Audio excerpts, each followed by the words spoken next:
회계학 공부를 할 때 왁구가 좋다, 왁구가 중요하다라는 얘기는 좀 들어보셨을 텐데, 우리가 어떤 재무회계 문제를 풀 때 그게 1차 문제든 2차 문제든 항상 똑같은 문제풀이 접근을 하는 게 중요해요. 이게 머릿속에 딱 박혀 있어야지만 실제 시험장에 가서는 그냥 직관적으로 바로 원하는 문제들에 대한 답을 뽑아낼 수 있단 말이에요. 아니 선생님, 이게 왁구 좋은 걸 알겠는데 이렇게 쭉 써서 문제 언제 푸냐라고 생각하실 수 있는데, 연습할 때만 이 왁구를 계속 연습을 하는 거지, 막상 시험장에 가면 재고자산 문제 30초면 그냥 뚝딱 풀어낼 수 있습니다.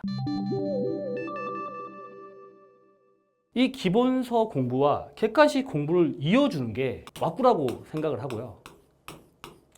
이 왁구라는 게 단순히 객관식 문제를 푸는 그런 스킬 같은 게 아니에요. 개념에 대한 구조화가 왁구라고 전 생각을 하고요. 우리가 근해 공식을 이해해서 그 수학 문제를 푸는 사람은 거의 없지 않나요? 그냥 근해 공식에 때려 넣게 되면 답을 도출할 수 있잖아요. 재무회계도 똑같이 우리가 완벽하게 이 중급회계를 이해를 해야지만 객관식 문제가 풀리는 게 사실은 아니에요. 오히려 회계의 주요 챕터마다 이 근해 공식이 개별적으로 있는 거고, 이 근해 공식을 다 외워서라도 나만의 왁구를 갖고를 있다면 이 객관식 문제가 풀리게 됩니다. 기본서 공부할 때 이해되지 않았던 개념들, 내용들이 머릿속에 구조화도 잘 되고 이론에 대한 이해도가 올라가게 되는 거죠.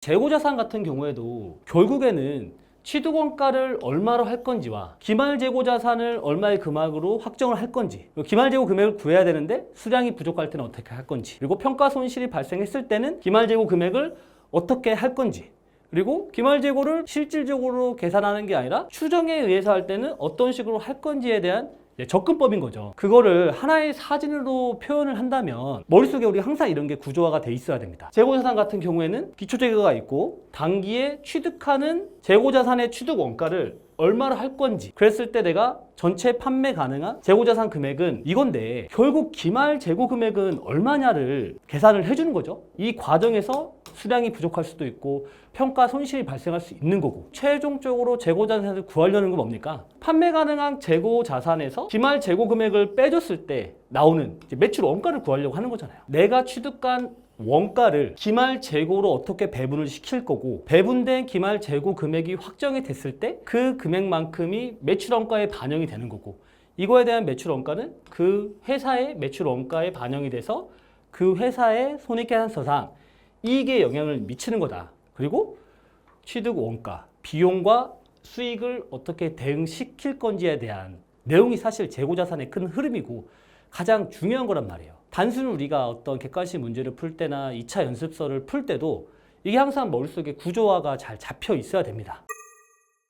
왁구로 풀게 되면 총 4단계로 재고자산 문제를 푸는 거죠. 장부금액 구하고 감모손실, 평가손실, 그 다음에 최종적으로 매출 원가를 구하는 모든 재고자산의 주요 내용과 이론이 사실은 들어가 있는 거죠. 취득원가가 들어가는 거고, 기말재고자산 금액이 들어가는 거고, 기말재고자산 금액이 정해지면 매출원가가 구해지는 거고요. 이 매출원가를 구하기 어려울 때는 추정에 의해서 구하는 거고요.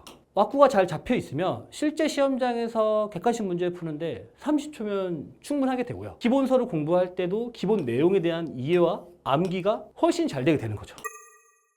그럼 제가 이제 본격적으로 두 문제를 제가 수험 생활에 사용했던 왁구를 이용해서 직접 이제 풀이법을 알려드리겠습니다. 이게 가장 대표적인 문제예요. 그리고 이 문제를 푸는 접근 단계는 크게 이제 4단계로 이루어집니다. 첫 번째로 기말 장부금액가액을 구하고요. 그 다음에 두 번째로 감모손실금액을 구해줍니다. 그리고 세 번째로 평가손실금액을 구해주고, 마지막으로 궁극적으로 네 번째 매출 원가 금액을 이제 구해지는 접근법인데, 우리가 항상 재고자산은 이렇게 T계정을 그리죠. 그 다음에 자료를 정리를 해주면서 문제를 빨리 읽습니다. 첫 번째, 기초상품 재고액이 이제 12만 4천 원으로 나와 있고, 단기 매입 금액이 120만 원으로 나와 있죠. 그래서 120만 원. 그러면 총 판매 가능한 원가는 12만 4천 원 더하기 120만 원이 돼가지고 132만 4천 원이 판매 가능한 원가고요.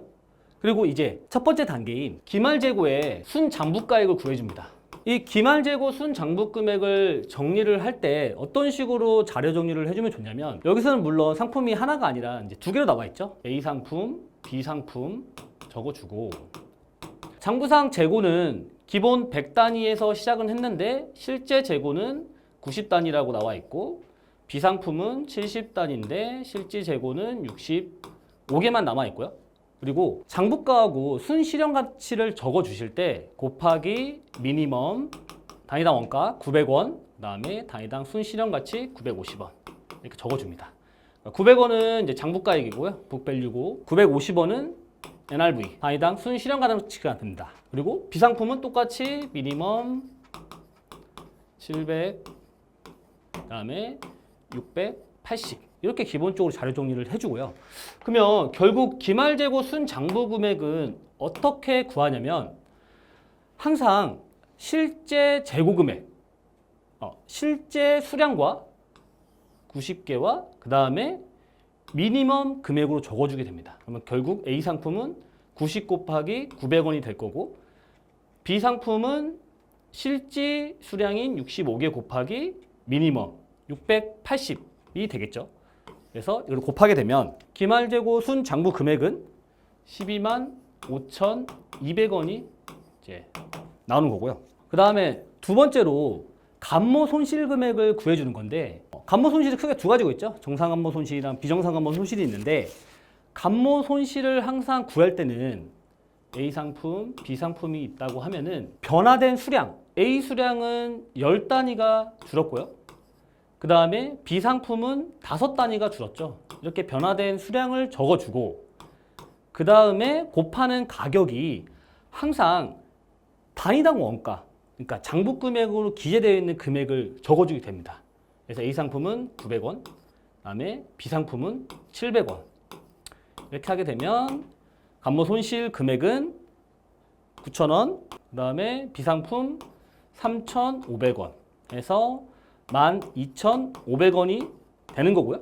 그리고 문제에 나와 있는 것처럼 40%가 정상 감모 손실이니까 12,500원 곱하기 40%를 하게 되면 5,000원이 정상 감모 손실이고 60%인 7,500원이 비정상 감모 손실이 되는 겁니다. 세 번째로 평가 손실을 구해줘야 되는데요. 우리가 위에서 A 상품, B 상품을 정리를 해줬는데 장부 금액보다 단위당 순실현 가능 가치가 이제 낮아져야 되는데 A 상품 같은 경우에는 오히려 순실현 가능 가치가 이제 높잖아요.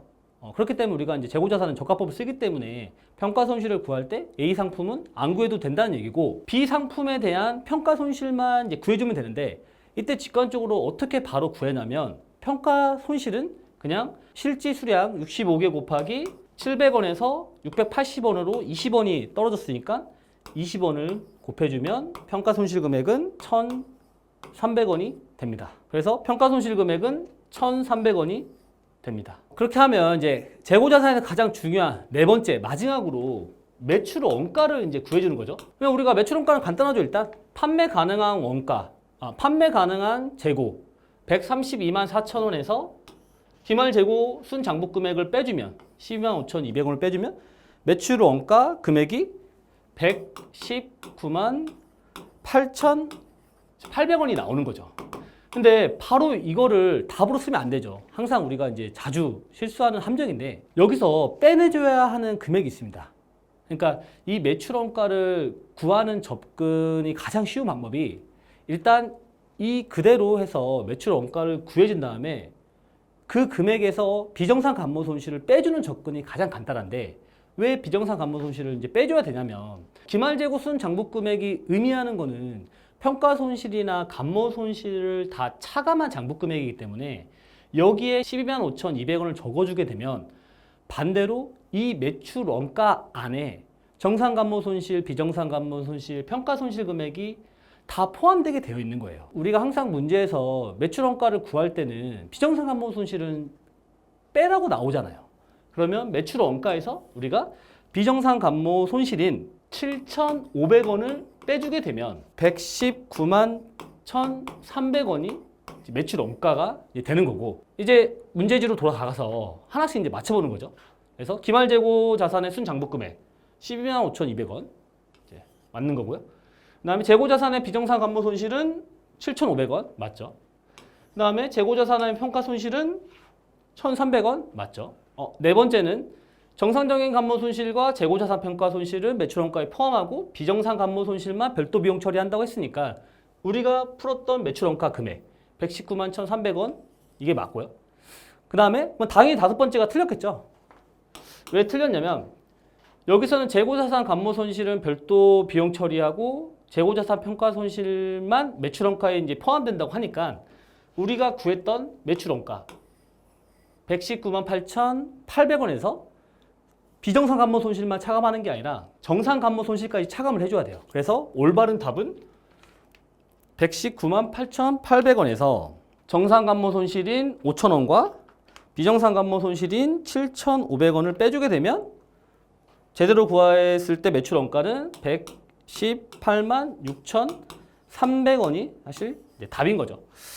그러니까 이제 우리가 이 문제를 풀 때 사실은 이렇게 막 나열해서 풀 필요는 없어요. 그냥 바로 내가 직관적으로 순장부 금액을 구하고 비정상 감모실을 뽑아내고 평가 손실도 뽑아낼 수 있고 매출 원가도 뽑아낼 수는 있는데 우리가 연습을 할 때는 1차 문제나 2차 문제나 동일하게 해당 챕터에서 요구하는 주요 개념을 구조화해낸 방법으로 문제 푸는 걸 연습을 하셔야지만 이게 머릿속에 딱 박혀 있어야지만 실제 시험장에 가서는 그냥 직관적으로 바로 원하는 문제들에 대한 답을 뽑아낼 수 있단 말이에요. 다음으로 이제 두 번째 기출문제를 제가 풀어볼 건데 아까 전 문제는 연습 문제 풀듯이 쭉 나열을 했는데 이번에는 그게 그냥 그대로 제 머릿속에 있다고 생각하고 그냥 T계정과 왁구를 사용해서 이 문제에서 요구하는 매출 원가만 제가 이제 뽑아내는 걸 한번 이제 보여드릴게요. 그러니까 방식은 사실 똑같은 거예요. 그 풀이 방법을 쓰냐 마냐의 문제죠. 이제 문제를 보면 22년도 59회 세무사 기출 문제고요. X2년도의 매출 원가를 이제 구하는 겁니다. 기초금액과 기말금액을 정리해 주는 방식이 그냥 일관적으로 해주면 좋아요. X2년도 기초 재고 금액은 우리가 X1년 말 기말 재고 금액이죠. 그래서 450이 실제 수량이 400개가 된 거고 미니멈 취득 원가 300, 그다음에 순실현 가능가치 250원 적어주는 거고요. X2년도 기말 재고 금액도 이렇게 적어줍니다. 650개가 625개로 감소한 거고요. 항상 금액은 미니멈 350, 순실현 가능가치는 330. 350은 이제 북밸류고요. 330은 이제 단위당 순실현 가능 가치가 되겠죠. 이렇게 되면은 기초 재고 금액은 10만 원이 되고요. 기말 재고 금액은 625개 곱하기 330을 해주게 되면 20만 6,250원이 되는 겁니다. 그리고 단기 상품 매입액이 주어졌죠. X2년도는 단기 상품 매입액이 60만 원이래요. 그러면 X2년도 주식회사 세무에 판매 가능한 재고 원가는 10만 원 더하기 60만 원 해서 70만 원이 되는 거고 매출 원가를 어떻게 구합니까? 이 판매 가능한 원가 70만 원에서 20만 6,250원을 빼주게 되면 매출 원가는 49만 3,750원이 되죠. 근데 이게 아마 답이 없을 거예요. 답집은 없죠.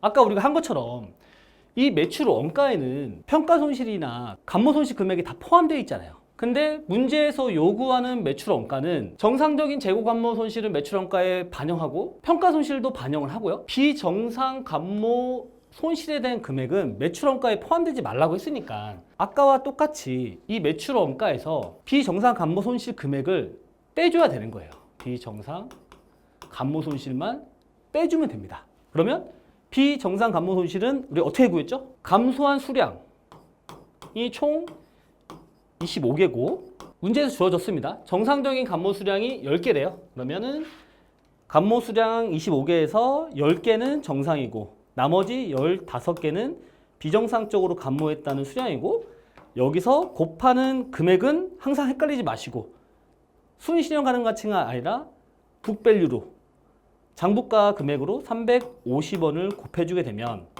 비정상 감모 손실은 15개 곱하기 350 해가지고 5,250원이 됩니다.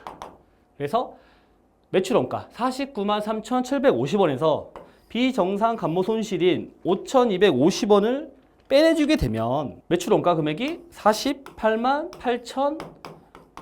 8,500원이 나오는 거죠. 답은 이제 2번이 이제 되는 거죠. 왁구를 제가 알려드리려고 해서 이렇게 지금 적어서 그렇죠. 이게 사실 머릿속에 있으면 정말 간단합니다. 그냥 기초금액 10만 원, 단기 60만 원 해가지고 문제 풀 때 그냥 문제지에 적는 거예요. 기초 10만 원, 단기 매입해서 판매가는 원가 70이죠. 그 다음에 기말 재고 금액 얼마입니까? 빼줘요. 기말 재고 금액. 항상 실제 수량 625개 곱하기 미니멈 가격 330으로 해주면은 625 곱하기 330 하면은 20만 6,250원이 나오고, 그러면 원래의 매출 원가는 70만 원 빼기 20만 6,250원이 돼서 49만 3,750원이 되는데, 여기서 한 번 더 빼주려고 했잖아요. 비정상간모 손실. 비정상간모 손실은 어떻게 구해요? 장부 수량이 650개인데 실제 수량이 625개고 전체 25개가 감소했는데 정상만 10개고 나머지 비정상은 15개라고 하니까 변환된 수량이 15개고 곱하기 항상 단위당 순실현 가치를 적어주는 게 아니라 단위당 취득원가를 정해주면 350원을 적용해주면 비정상 감모 손실 금액은 5,250원이 되니까 다시 49만 3,750원에서 비정상 감모 손실 5,250원만 빼주면 답은 48만 8,500원이 되는 거죠. 사실은 이게 전혀 지금 필요 없는 거예요. 그냥 딱 4번만 해주면 됩니다. 70만 원 빼기 기말재고 금액은 매출 원가인데 여기서 비정상 감모 손실만 한 번 더 빼주면 문제에서 요구하는 답이 사실 나오는 거예요. 그러니까 이런 개념이랑 이 왁구가 있으면 사실은 이런 게 전혀 필요 없고 시험장에서는 그냥 이렇게 한 줄만 쓰게 되면 이거 푸는데 한 30초면 다 푼단 말이에요. 이게 사실은 왁구의 힘인 거죠. 어떤 문제를만 헷갈리게 한다거나 꼬은다 하더라도 바로 이런 식으로 답을 찾아낼 수 있는 실력이 이제 우리가 문제 풀 때부터 연습을 이제 하셔야 되는 거예요. 항상 우리 이제 수험생분만의 왁구가 있으면 좋아요. 이제 왁구라는 게 제가 계속 말씀드렸지만 단순히 그냥 객관식 푸는 스킬이 아니에요. 문제를 푸는 접근법인 거고, 그리고 그 접근이 규칙적이면 좋겠죠. 그러면 실수도 덜하고 훨씬 빠르게 풀 수 있잖아요. 그리고 왁구라는 거는 하나의 개념 구조를 내 머릿속에 구조화하는 작업이고, 그게 갖춰져 있으면 그 구조화된 거를 이용해서 문제를 푸는 거고 내용을 이해하는 거고 내용을 암기하는 거란 말이에요. 그래서 우리가 특히나 회계학 공부를 할 때 사실 세법도 마찬가지거든요. 회계나 세법을 공부할 때 자신만의 왁구가 있으면 좋고 그 왁구를 활용을 하시게 되면 문제 푸는 방법뿐만 아니라 개념 이해도 잘 되시고 암기도 잘 되시고요. 재무회계의 주요 챕터, 이제 계산 문제에 필요한 이제 주요 챕터별 왁구를 풀어드리는 걸 제가 영상을 찍을 건데, 제가 다른 챕터는 이제 멤버십 영상으로 사실 찍을 겁니다. 이제 단톡방에는 안 들어오셔도 멤버십 가입하시게 되면 이제 멤버십 전용 영상에 되게 이제 수험 공부할 때 굉장히 도움되는 내용들이 많이 이제 올라갈 거니까요. 많은 도움 이제 받으셨으면 좋겠고요. 결론적으로 회계학이나 세법 공부를 할 때 자신만의 왁구가 있어야 된다는 거를 알고 가셨으면 좋겠습니다.